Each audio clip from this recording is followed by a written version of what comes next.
Muito bem, senhores. Vamos dar início à nossa aula de Direito Financeiro, Tributário e Aduaneiro 2, da Universidade Católica de Santos. Vou dividir a tela com vocês aqui.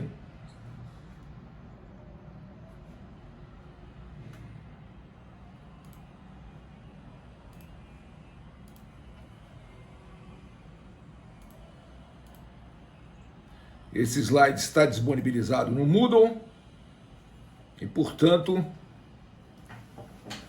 é com ele que nós vamos trabalhar na data de hoje.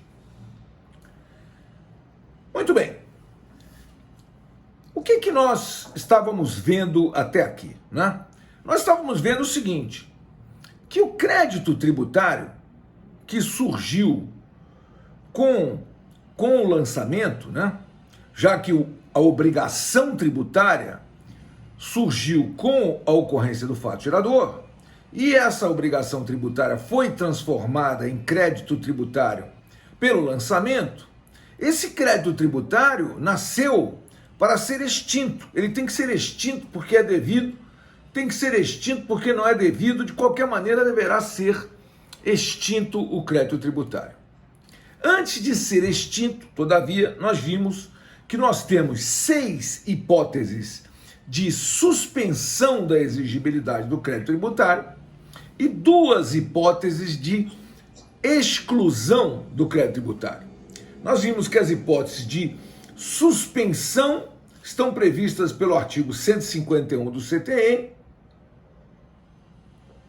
que são a moratória, o depósito do montante integral, as reclamações e os recursos nos termos das leis reguladoras do processo tributário administrativo, a concessão de medida liminar e mandado de segurança, a concessão de medida liminar ou de tutela antecipada em outras espécies de ação judicial e o parcelamento. 6 formas de suspender a exigibilidade do crédito tributário. E assim nós vimos que nenhuma discussão poderá ser implementada contra a Fazenda Pública sem que se busque a suspensão da exigibilidade do crédito tributário. Porque se isso acontecer, as consequências poderão ser terríveis, né? Na medida em que você estará expondo, você, advogado, estará expondo o seu cliente a um excesso de risco. Muito bem. Nós vimos, então, cada uma dessas 6 hipóteses de suspensão e, ao depois, na aula passada, nós vimos as 2 hipóteses de exclusão, que são a anistia e a isenção. Hoje, nós vamos enfrentar as 11 formas de extinção desse crédito tributário. Muito bem. Veja, a primeira delas é o pagamento. Diz o artigo 156, inciso 1 do CTN. Extinguem o crédito tributário. Inciso 1, o pagamento. Só que nós vimos que o pagamento, senhores, ele não extingue o crédito tributário dos tributos lançados por homologação e nem dos tributos lançados por declaração. Porque nos tributos lançados por homologação e nos tributos lançados por declaração, o pagamento extingue o crédito sob condição resolutória de ulterior homologação, que será expressa ou tácita, nos termos do inciso 7º do mesmo artigo 156 do CTN, que diz: extinguem o crédito tributário. Inciso 7, o pagamento antecipado e a homologação do lançamento, nos termos do disposto no artigo 150 e seus parágrafos 1º e 4º. Tem alguém que está com o microfone aberto aí? Era o Felipe Ornelis. Pronto, já desabilitei. Prof. Pois não, Carol? Eu perdi o finalzinho, não consegui entender. O senhor falou que se for lançado por homologação e declaração, eles não são extintos pelo pagamento. Sim. Por que não? Porque essas formas de lançamento, elas fazem,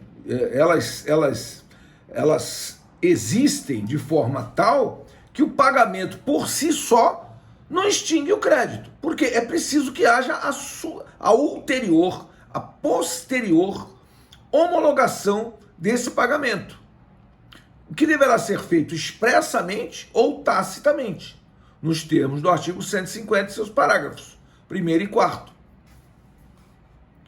Então, o pagamento só extingue o crédito tributário dos tributos lançados de ofício. Por quê? No tributo lançado de ofício, o pagamento foi estabelecido, o quantum a ser pago foi estabelecido pela própria autoridade lançadora. Então, foi a autoridade administrativa que lançou de ofício e mandou para você o carnê com um valor para você pagar. E aí você vai ao banco e paga, pronto, está extinto o crédito tributário pelo pagamento nos termos do artigo 150, no artigo 156, inciso 1 do CTN. Mas, nos tributos lançados por homologação, por exemplo, com a ocorrência do fato gerador, cumpre ao contribuinte calcular o montante, recolher e aguardar os 5 anos previstos pelo parágrafo 4º do artigo 150. Então, o que acontece? O pagamento não extinguiu o crédito tributário. O que extingue o crédito tributário é o pagamento seguido da homologação. Assim, nos tributos lançados por declaração também, como o imposto de importação, por exemplo. No imposto de importação, você registra no Siscomex a sua declaração de importação e faz o pagamento do imposto. Mas a autoridade administrativa, ela tem 5 anos para fazer a revisão dessa declaração de importação. E nesse prazo de 5 anos, ela pode eventualmente verificar alguma irregularidade nesse recolhimento ou uma insuficiência no recolhimento, e aí vai lançar de ofício a diferença. Então, houve pagamento? Houve. Mas o pagamento extinguiu o crédito tributário? Não. Agora, já nos tributos lançados de ofício, o pagamento extingue o crédito. Ponto. Entenderam isso? Respondi sua pergunta satisfatoriamente? Respondeu sim, professora. Obrigada. Muito bem. Então, veja só.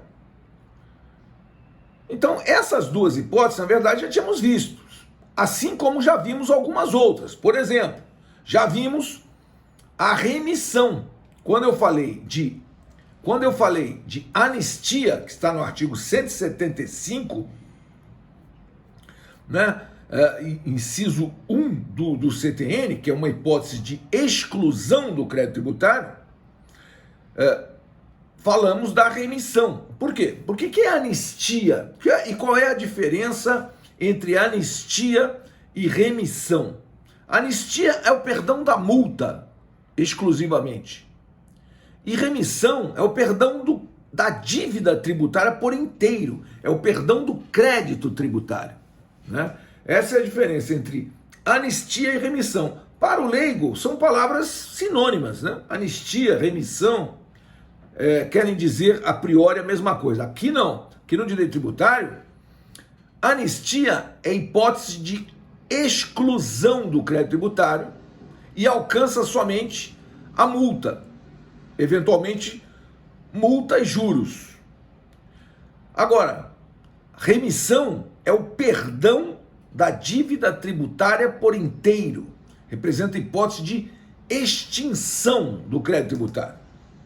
E sobre ela já havíamos falado quando falamos, na aula passada, falamos a respeito da anistia. Mas é simples, é só diferenciar. Anistia é perdão da multa, remissão é perdão da dívida. O inciso 5 também nós já vimos, a prescrição e a decadência como formas de extinção do crédito tributário. Diz o artigo 156, inciso 5, extinguem o crédito tributário a prescrição e a decadência. Nós vimos que a decadência é a perda do direito de constituir o crédito e a prescrição é a perda do direito de exigir o crédito que foi constituído. Então, decadência é perda do direito de constituir e prescrição é perda do direito de exigir. Ambos os prazos, tanto o prescricional quanto o decadencial, são prazos de 5 anos, sendo que o prazo decadencial, nos tributos lançados de ofício, ele só se conta a partir do primeiro dia do exercício financeiro seguinte, aquele em que o crédito tributário deveria ter sido constituído, mas não foi constituído.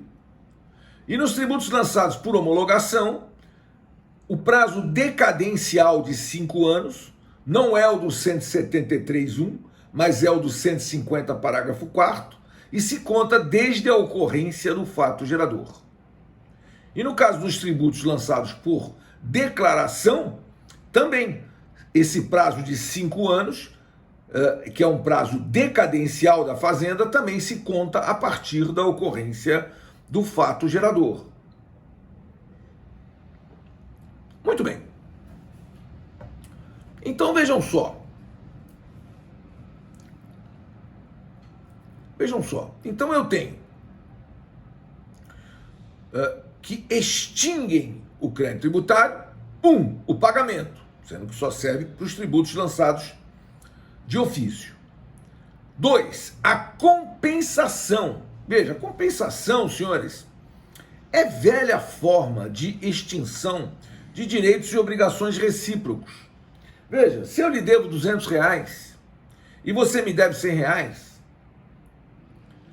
veja, não faz sentido você entrar com uma ação de execução contra mim, ou eu entrar contra você. Mas se entrarmos com recíprocas ações de execução, o que nós vamos fazer? Nós vamos sentar numa sala de audiência e vamos dizer o seguinte: olha, eu lhe devo 200, você me deve 100. Então eu lhe dou a diferença aqui dos 100 e pronto, estamos quites. Fizemos o quê? Compensação. Eu tenho um crédito de 100, tenho um débito de 200. Fizemos compensação. Só que nós somos pessoas físicas, né? As pessoas físicas e jurídicas que têm a disponibilidade dos bens que administram, elas podem dispor, transigir, compensar, fazer o que bem entenderem com o seu patrimônio. Aqui não. Aqui nós estamos diante de uma situação em que uma das partes é a fazenda pública e a outra parte é um contribuinte.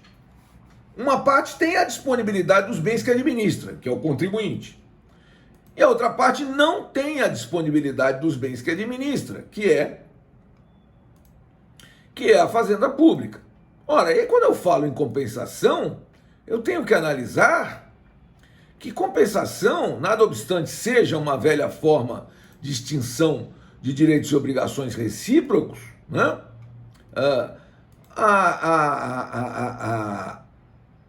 A compensação, quando se trata de uma pessoa, né, que possa dispor dos seus bens, é feita de uma maneira muito simples. Agora, quando a pessoa não pode dispor dos seus bens, como é o caso da fazenda pública, então a compensação se torna um pouco mais complexa. Muito bem. Ora, vejam só, senhores, o artigo 170 do Código Tributário Nacional, que tem essa redação que está na sua tela aqui, de que a lei pode, nas condições e sob as garantias que estipular, e cuja estipulação em cada caso atribuir à autoridade administrativa, autorizar a compensação de créditos tributários com créditos líquidos e certos vencidos ou vincendos do sujeito passivo contra a fazenda pública. Então, o artigo 170 do CTN sempre esteve lá, desde a edição do CTN. O CTN, como vocês sabem, é a Lei 5.172 de 1966. E, portanto, quando a Constituição Federal de 88 entrou em vigor, ela recepcionou a legislação que lhe era compatível e revogou, evidentemente, ipso facto, a legislação que lhe era incompatível, porque é assim que funciona. Uma Constituição, quando entra em vigor, recepciona a legislação que lhe é compatível e revoga automaticamente a legislação que lhe é incompatível.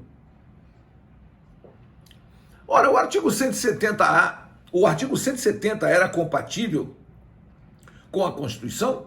Era. Então por que desde 88 já não se começou a se fazer compensação? Por uma razão muito simples, porque existia uma inflação no Brasil, uma hiperinflação, né? Então nós tínhamos um país, né, em que tínhamos uma inflação da Venezuela atual, né? Ou seja, o que fazíamos aqui no Brasil? Fazíamos o seguinte, nós tínhamos uma nota de R$100, né, no início do ano, dia 1º de janeiro, uma nota de R$100, com uma inflação de 10.000% ao ano, 10.000. Uma coisa completamente fora de propósito. Valeria uma nota de R$100 em 1º de janeiro, valeria em 31 de dezembro um centavo, ou menos que isso. Então, com a inflação, era preciso que, se fizesse compensação, fizesse a correção monetária do crédito do contribuinte. O sujeito recolheu há 2, 3 anos atrás um valor, esse valor era pó, mais nada. Mas se eu pudesse corrigir monetariamente, aí não, aí o valor seria interessante. E aí começou uma enxurrada de ações para obter direito à compensação, que estava garantido pelo CTN, o artigo 170, e a correção monetária foi garantida por uma lei, que foi a Lei 8383, foi a Lei 8383 de 93. Então a Lei 8383 de 93 autorizou a correção monetária do crédito do contribuinte. Muito bem. E aí, para evitar que houvesse uma compensação antes do trânsito em julgado de uma eventual discussão, e aí, em 2001, somente em 2001, é que foi editado o artigo 170A do Código Tributário Nacional, que foi incluído pela Lei Complementar 104 de 2001, que colocou no texto do Código Tributário Nacional que é vedada a compensação mediante o aproveitamento de tributo objeto de contestação judicial pelo sujeito passivo antes do trânsito em julgado da respectiva decisão judicial. Então, é possível se receber por compensação, quando se tem um crédito com a Fazenda Pública? É possível. É possível corrigir monetariamente? É possível. Mas isso só pode se dar depois do trânsito em julgado da decisão judicial que discute o tributo. E aí, a propósito disso, foram editadas 2 súmulas do Superior Tribunal de Justiça, que são as súmulas 212 e 213. A súmula 212 estabeleceu que a compensação de créditos tributários não pode ser deferida em ação cautelar ou por medida liminar cautelar ou antecipatória. Significa dizer que o juiz está, digamos assim, proibido de conceder uma liminar para compensação de tributos antes do trânsito em julgado da decisão que julga que realmente o contribuinte é credor daqueles tributos. Então, se eu vou contestar um tributo e quero receber o resultado da minha discussão judicial pela via da compensação e não pela via do precatório, que é uma via terrível, então eu posso fazê-lo? Posso, mas eu vou fazer isso após o trânsito em julgado. E outra coisa que o STJ também sumulou é que o mandado de segurança constitui ação adequada para a declaração do direito à compensação tributária. Então, o que se tem? O que se pacificou? Que eu posso entrar com mandado de segurança para discutir que um tributo é inconstitucional, é indevido, é ilegal, não importa. Eu ganhando essa discussão no âmbito desse mandado de segurança, após o trânsito em julgado desse mandado de segurança, eu posso sim receber pela via da compensação, ao invés de receber por precatório. O precatório, os senhores sabem, é uma forma muito difícil para o contribuinte. Por quê? Porque o precatório, o que é o precatório? É que, veja, quando você tem uma dívida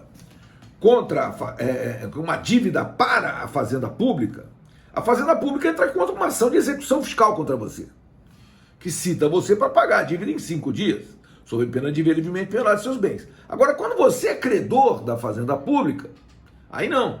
Aí você vai ter que extrair peças do processo de conhecimento, mandar para o tribunal até 30 de junho, e se o valor for arrecadado no ano que vem, porque ele vai fazer parte da lei orçamentária do ano seguinte, e se ele for arrecadado, ele vai ser pago para você.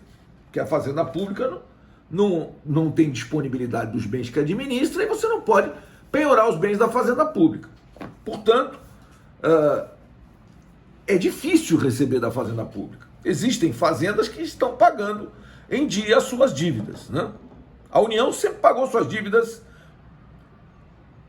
no prazo. Agora, esse ano está com problemas aí, porque tem 90 bilhões de precatórios que têm que ser pagos e não tem, isso tá acima do teto de gastos. Agora, esse ano só, porque anteriormente, nos anos anteriores, a União sempre pagou suas dívidas dentro do prazo. Agora, o Estado de São Paulo não. O Estado de São Paulo é um Estado caloteiro, na expressão comum. Ele costuma não pagar suas dívidas, né? Enfim, mas receber por compensação foi uma espécie de prêmio para o contribuinte, porque ao invés de ele ter que esperar o precatório, nos termos do artigo 100 da Constituição, ele agora pode receber por compensação, o que faz com que ele receba mais ou menos uns 10 anos antes do que receberia se fosse por precatório. 10 anos. Porque um processo contra a União dura 10 anos. E depois o prazo para você formar esse precatório dura mais 10 anos. Então, se você tem um processo contra a União transitado em julgado e pode receber por compensação, então você economiza 10 anos aí de trâmite. Muito bem. Então vejam só, compensação tem previsão legal no 170, 170A, súmulas 212 e 213 do STJ, e a correção monetária do crédito está prevista na Lei 8383, que é uma lei eu acho que eu falei o ano errado, eu acho que a Lei 8383, ela é de 1991, exatamente, desculpem. A Lei 8383 é de 1991, e no artigo 66 da Lei 8383 de 91, previu-se pela primeira vez a possibilidade de correção monetária do crédito para efeito de compensação. Mas hoje todos os contribuintes que litigam contra a União e que formam créditos recebem pela via da compensação, que é muito mais vantajosa do que a formação do precatório. Muito bem.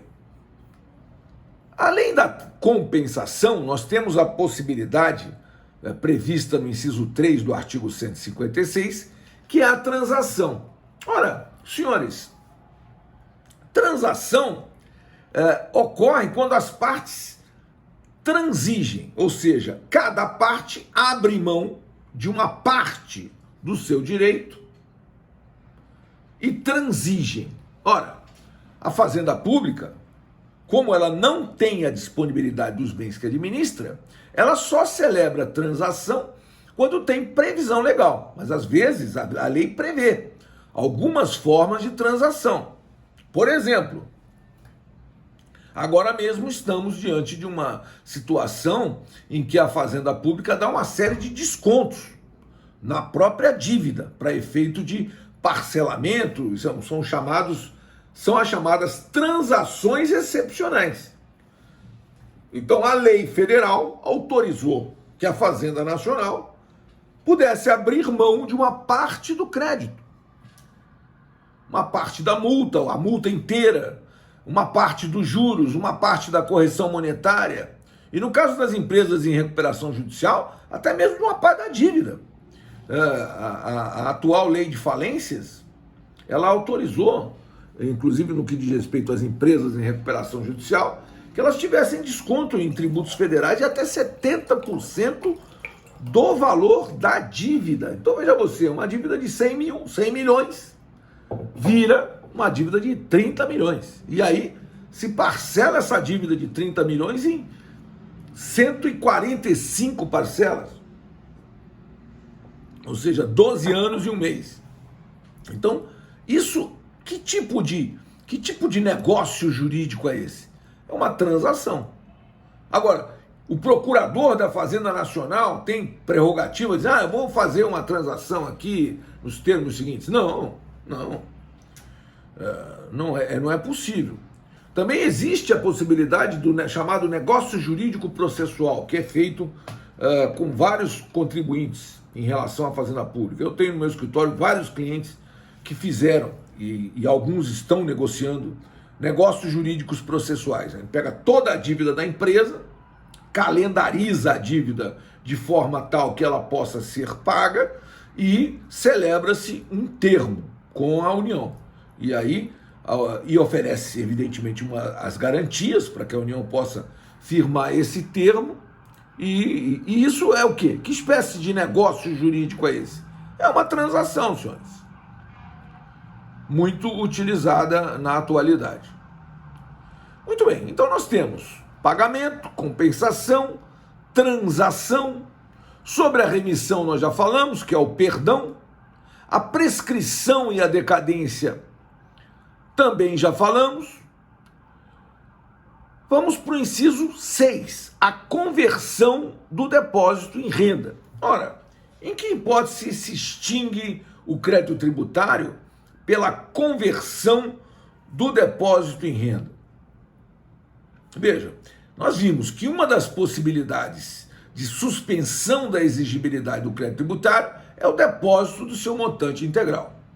Então o contribuinte quer discutir com a Fazenda Pública, mas para discutir ele pretende ou efetivamente depositou o montante integral da dívida tributária para suspender a sua exigibilidade. Muito bem, com o depósito, o crédito tributário ficou com a sua exigibilidade suspensa, esse contribuinte tinha direito a uma certidão positiva com efeito de negativa, esse contribuinte estava em situação de regularidade com a Fazenda Nacional, ou com a Fazenda Estadual ou Municipal, não importa, esse contribuinte depositou. Ao depois, no final da discussão judicial, esse contribuinte perdeu a discussão. O judiciário entendeu que ele deve o tributo. Ora, como é que ele vai pagar esse tributo? Simples assim. Vai ser feita a conversão do depósito em renda da Fazenda Pública. Legal. Tem alguém com o microfone aberto aqui.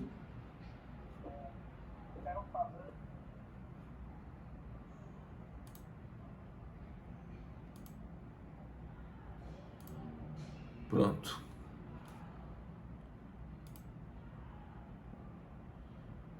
Volto novamente a dividir a tela. Muito bem. Então, a conversão do depósito em renda é a forma daquele que depositou o montante para efeito de suspender a exigibilidade do crédito tributário pagar a dívida. Então, o depósito está nos autos e o juiz julgou improcedente a ação do contribuinte para com a Fazenda Pública e determinou a conversão do depósito em renda da Fazenda Pública. Essa conversão terá o condão de extinguir o crédito tributário.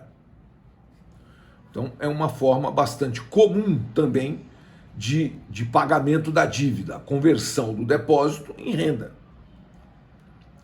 Sobre o inciso 7º nós já falamos, né, que é o pagamento antecipado e a homologação do lançamento nos termos do disposto no artigo 150 e seus parágrafos 1º e 4º. E vamos passar então à 8ª forma de extinção do crédito tributário, que é a consignação em pagamento nos termos do disposto no parágrafo 2º do artigo 164. Um minuto, por favor, para eu encerrar a gravação e voltar em seguida. Um minuto, por favor.